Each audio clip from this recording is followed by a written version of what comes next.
Hello everybody, my name is Ray. Welcome to the Evangelical Dark Web. Today we're going to be talking about Dennis Prager and Jordan Peterson, two big shots in conservative ink, and how they tackled the issue of lust and as it relates to pornography, as it relates to adultery. And we're going to be talking about how these two men specifically try to contort scripture, and they don't take a orthodox position on this issue. They take a pretty liberal position on this issue, one that justifies sin, one that justifies wickedness. And I'm not about that. I just am not about that. So we're going to be talking about that in today's video. But first, don't forget to like the video. Also subscribe to the channel if you are new. Evangelical Dark Web is a Christian news gathering and commentary ministry. And we have a free newsletter. And we also have a Patreon-like system that you can go to support us. Definitely sign up for the newsletter. That's how you know and get updates on, things like being suspended from YouTube. So you definitely want to do that. That's all linked in the description below. We're going to talk about this video here. It's part of Jordan Peterson's Exodus series.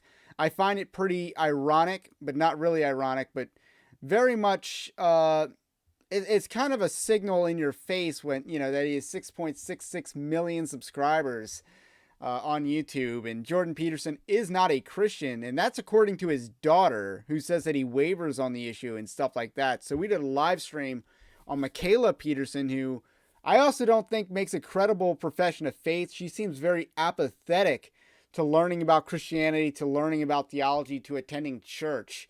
And we talked about that in a live stream. I was just kind of surprised about how apathetic she is.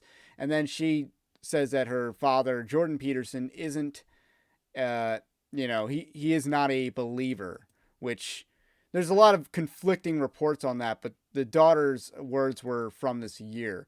So here we go. We're going to play this video, Is Lust Adultery? And this is a clip from the biblical series on Exodus, which I think is the whole clip is behind a paywall because the Daily Wire is very much not New Testament, if you catch my drift. I am less interested in the interior person, morally speaking, than you are, and probably any of you are. And it's largely, I do believe, because I come from a behaviorist, law-based religion. We care how you act. That's why we don't have a claim that if you look at another woman with lust, it's as if you've committed adultery with her. I am, as I said yesterday, I thank God for America's Christians. And Maimonides said if it weren't for Christians, the world wouldn't know about the Torah. So I'm a big Christian fan. But obviously Christianity and Judaism are not identical religions. And we have no equivalent that if you look upon another woman with lust, it's as if you have committed adultery with your heart. There's only one way to commit adultery in Judaism, and it's with a different organ. And I'm not being cute. I'm being very realistic. Looking with lust is not a sin in Judaism. What's the stance on pornography? So there's a lot of things that Dennis Prager said was true, and I mean that by accident. He is right that Christianity and Judaism are not identical religions. I would even go a step further and say that Christianity and modern-day Talmudic Judaism do not worship the same God. Because if you do not have the Son, you do not have the Father. Jesus is the only way to the Father. He's the only intercessor, and you can only get to the Father through Jesus. He is the way, the truth, and the life. So if you don't have Jesus, you don't have the Father, you don't have God, you don't have the Holy Spirit either. So that's just a basic Christian teaching. And, this is where the divergence between Christianity and Talmudic Judaism really take hold. They split. So pornography, when I'm asked this question... Just to put you on the spot. You did indeed. Okay, so my answer, when it's raised on my radio show, I have a male-female hour, and I'm very open about sexual subjects. I always ask if a wife calls me and says, my husband looks at pornography, I found on his computer, I have one question. How is your life of intimacy with your husband? Is it good? In other words, is the pornography in lieu of you, or in addition to you. And I know this is not a religious answer, and I'm not even giving a religious answer. I'm giving what I think is a moral and realistic answer. Men want variety. And if adultery is a substitute for, if pornography is a substitute for one's wife, it's awful. If it's a substitute for adultery, it's not awful. That is my unpredictable answer. So I want to pause right here. As you can see, this is not a good answer, because think about the definition of a substitute. You know, you think about the concept of a substitute teacher or a backup quarterback. You know, they're subbing into the game. And that means in order for the substitute to happen, you know, you got to get pulled out of the starter has to get pulled out of the game for a substitution. And that concept exists with pornography regardless of whether this is auxiliary or a substitution. So he's trying to make it seem like pornography can be an auxiliary sexual release for someone or a substitutionary one, but it's always going to be a substitutionary one. You're not going to be, you know, just to use a pop culture reference, you know, the idea of like, you know, Carmela Soprano and the Sopranos just being completely accepting of, you know, her husband's rampant adultery, even calling it masturbatory at one point. You know, that's not a biblical concept. It's not a biblical response to a husband seeking out other sexual, you know, beings and objects, so to speak. That's not, you know, it's obviously not biblical, but I don't even think it's, you know, a proper reading of the Old Testament, because, you know, I do believe that the Old Testament teaches that God judges our hearts. I think that's very clear. And obviously, if we want to look at the 10 Commandments, committing adultery and lusting after your neighbor's wife and stuff, these are very clear teachings that sin begins in the heart, is not just behavioral. And that's part of the wickedness of Dennis Prager's understanding of the Old Testament, really. There is a clinical rule of thumb that's akin to that, I would say. If you're trying to decide clinically whether someone's partaking in a habit, say use of alcohol, has reached the threshold of clinical significance, one of the things you do is ask the person you're assessing, now, is it interfering with your employment? Has it got you in trouble with the law? Is your family complaining? Does it stop you from doing other things that you should be doing? And so the judgment isn't the use of the forbidden substance itself. It is in some sense consequentialist. And I'm not saying that that's an absolute, but it is a hallmark of clinical judgment. But Dennis, you're making, I think, too big. So here's Jordan Peterson coming along trying to sound smart, but he really doesn't. He's trying to treat pornography as a clinical issue because he's a psychiatrist, and, you know, he's wearing a Harvey Dent Two-Face coat jacket, which is, you know, this guy cares about his fashion a little too much for a guy. But the Harvey Dent outfit, you know, it's again pretty indicative. You know, not only does he have 6.66 million subs on YouTube, but he's wearing the Harvey Dent Two-Face jacket, so to speak. Because, you know, that's, again, he's two-facing this. So he's trying to play multiple sides here. Bigger gap between, you know, behavior and where it comes from. And surely the 10th commandment is exactly that. You could expound everything Jesus said from thou shalt not covet thy neighbor's wife, or another woman you're not, whatever. Well, no, the whole point of coveting, it begins in the heart. And I understand your Hebrew word for covet. It's a desire that doesn't stop halfway. Right, to take. It takes action. It's to take. Yeah. It's not, there's no ban in the 613 laws of the Torah on lusting. I don't even know there's a tava is the closest you could get to lust in Hebrew. But okay. yeah. Okay, so let me ask you about that. The covet is critical. I can be attracted to my neighbor's wife. I can't want her. There's a difference because but what about a single woman? I asked one of the great Protestant thinkers of our generation in a public debate in Phoenix. I asked them, so can a single Christian male look upon a single woman with lust? He can't be committing adultery. He's not married and she's not married. So is the real ban lust or is the ban on adultery? Yeah. I mean, at least for me, when I hear all of this from my own Orthodox perspective, it's bewildering because at least from the tradition in which I am, it's not a morality question. Even the word morality, it bothers me. At least in the Christian tradition that I participate in, the call is to be transformed. The call is to be free. That's the call. Christ is calling us to be free. And so the idea of like, can you lust or can't you lust or can you do this or not this? The answer is we have desires in us, and these desires tend to enslave us. They tend to pull us into themselves. And these laws are exterior ways for you to understand how it is that you can now be free from these desires. None of the desires are wrong. Like sexual desire isn't wrong, desire to eat isn't wrong, none of these things are wrong.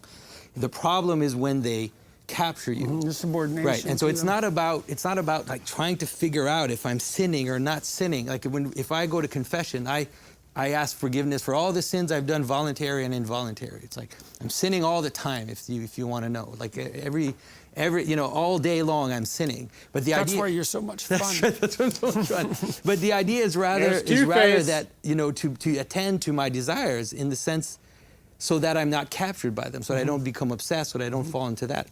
So to me, like the question of like legally trying to figure out like where I'm sinning or where I'm not, it's just like it pulls me into a world that I. So if a man. So this guy's just babbling on and on and on about whether about trying to be the master of his domain because he's too, let's just say, effeminate or cowardly to address the issue of morality, and he's a Christian on this panel for some reason. Like, who are these clowns that Jordan Peterson's bringing on to explore the book of Exodus? Is anyone actually like Orthodox lowercase o on the issue of Christianity? Because that guy didn't sound very Orthodox. He's just talking about, oh, the purpose of the law is to help us be the master of our domain. And that's not the purpose of the law. And here's the thing about the 613 Old Testament laws. They are not exhaustive. So there are some clearly understood things in that culture that were wrong that are not necessarily in the law. There are also some, major gray areas in the law. And, you think about manslaughter and how it's expected that if someone commits manslaughter, they're to go to one of the refugee cities to plead their case. And it's also expected that the relatives of the deceased would come after them for them. It does not say whether they would be guilty if they were to succeed before he got to the refugee city, because it's expected that he flee to the refugee city to plead his case. There's a lot of, it's not exhaustive. And as a Christian, we have to realize that the Old Testament law isn't exhaustive. That's why, Jeremiah says that the law will be written in our hearts. And James talks about the law or the sin of omission, which is, not doing the right thing when you know to do the right thing. So there's elements that the law is not exhaustive in the Old Testament. And that's what Jesus is getting at in the Sermon on the Mount. But we see in the Old Testament that the law applies to what's in your heart. Coveting is in the heart. Coveting is not in the action. And that's, part of the discussion here. And, that's what Dennis Prager is definitely in denial of. He wants to redefine what a wife is. But what if it's someone's daughter, so to speak? And, that's not your wife or, it's someone else's daughter that you're coveting. So I think, again, because the Old Testament law is not exhaustive, I think we could just transfer wife to daughter and the lust thing would still apply. And I know this case. I know a man who was saintly in taking care of his Alzheimer's wife, who got Alzheimer's at the young age of 50, and watched over her and bathed her for a decade. And then, so I would just ask, You asked me about pornography. So this man was faithful to a wife with whom he could not have relations, obviously, for a decade or more. I think it went to 15 years. Would he have been wrong in relieving his sexual tension with a photograph? See, I'm wondering if it's this, Dennis, maybe, and this is something that I had talked. How much of a boomer is Dennis Prager that he talks about pornography in terms of a photograph, like you have some sort of Polaroid in front of you? That's not what it is anymore. It's endless tabs, it's OnlyFans, and e-thoughts online, and, HD videos and stuff. It's not, the nudie mags and stuff like that you get at the store anymore. So the way he talks about this issue is, very outdated. It's not what it is anymore. When you're talking about things like OnlyFans, you're talking about something that's become highly personalized and a lot more emotionally manipulative than the Playboy magazines of the 1970s. It's a lot more emotionally manipulative. You got people devoted to hoes called simps. You got people that will pay simps, you got simps that will pay hoes on this issue. Like, they are emotionally and monetarily invested in these activities. They're emotionally and monetarily invested in the relationship between simp and hoe. And he wants to act like there's nothing else there. To people in my clinical practice about, so imagine there's and I guess we're into thou shalt not commit adultery, by the way, which is the next commandment.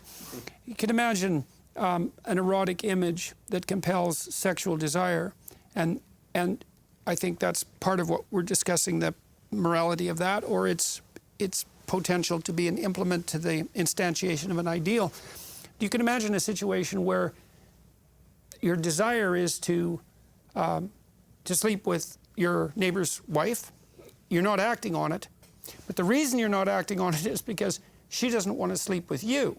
Now, it still seems to me that given that your desire is to undertake the act, and the only reason that you're not able to manage it has nothing to do with your moral stance, it has to do with the impossibility of the action. Now, given it's, I don't know how you would deal with that, because that's a violation of do not covet. He's coveting his neighbor's wife. It's clear as a bell. Okay. Here's a point worth making. There's a great gulf between the Ten Commandments and the Christian faith in this way.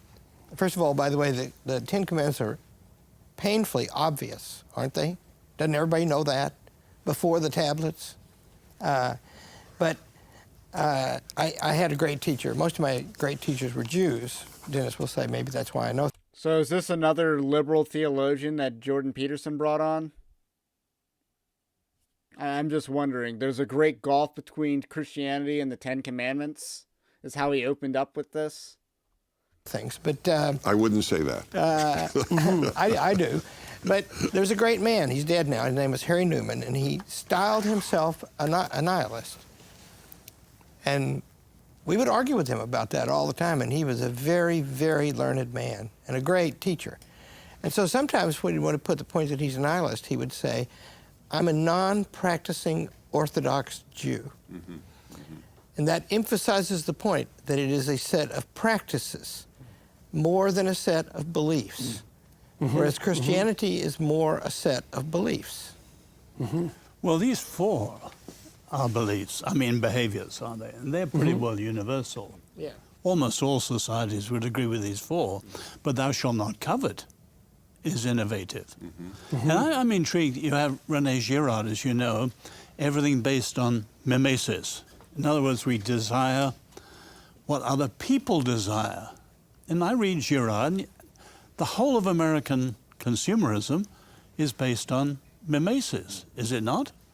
We are taught to desire what other people desire, want to wear what you wear, or well, it's a good way. It is a good way of figuring out what's of value. I mean, because that is an open question. There's many things you could value, and one way of becoming informed about that is to see what everyone else values. And so I'm trying to strip the morality out of that to some degree. I mean, that can become weaponized, and it can become pathological.